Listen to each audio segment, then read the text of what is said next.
मैं अपने घर में अकेला था। मेरे वालिदीन और बहन शादी पर गए थे और मुझे पढ़ने के लिए घर पर ही रहना था। मैंने अपना कंप्यूटर चलाया और एक हार्टर फिल्म देखने लगा। मैंने सोचा कि ये मुझे डराने से बचाएगा, लेकिन मैं गलत था। फिल्म के बीच में मैंने एक अजीब आवाज़ सुनी। ये एक ज़ोरदार धमाका था। मैंने अपने कंप्यूटर को रोका और अपने कमरे से बाहर निकला। मैंने देखा कि मेरे घर का दरवाज़ा खुला हुआ था। मैंने जल्दी से उसे बंद किया और ताला लगा दिया। मैंने सोचा कि शायद कोई चोर आया था। मैंने अपने मोबाइल को उठाया और पुलिस को कॉल करने की कोशिश की, लेकिन मेरा मोबाइल काम नहीं कर रहा था। मैंने अपने लैंड लाइन को भी चेक किया, वो भी बंद था।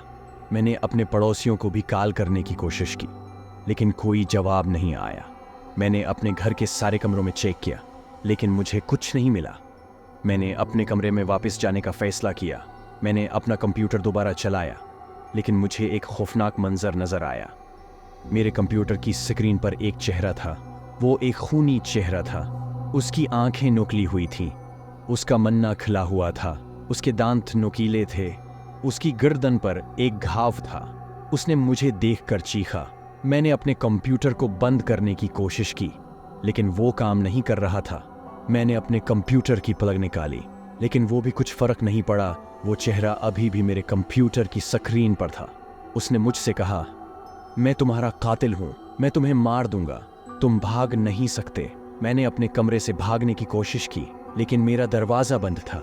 मैंने उसे खोलने की कोशिश की, लेकिन वो खुल नहीं रहा था। मैंने उसे तोड़ने की कोशिश की, लेकिन वो टूट नहीं रहा था। मैंने अपनी खिदमत में चीखने की कोशिश की, लेकिन कोई मुझे नहीं सुन रहा था। मैंने अपने कंप्यूटर की तरफ देखा, वो चेहरा अभी भी मुझे देख रहा था। उसने मुझे हंस कर देखा।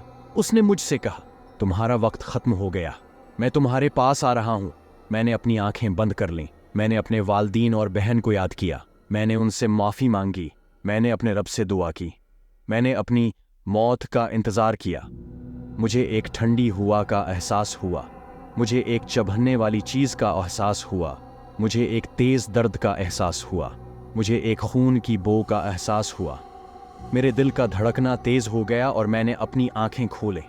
तूजा से देखते ही मेरे गिर्द हर चीज़ बदल गई थी।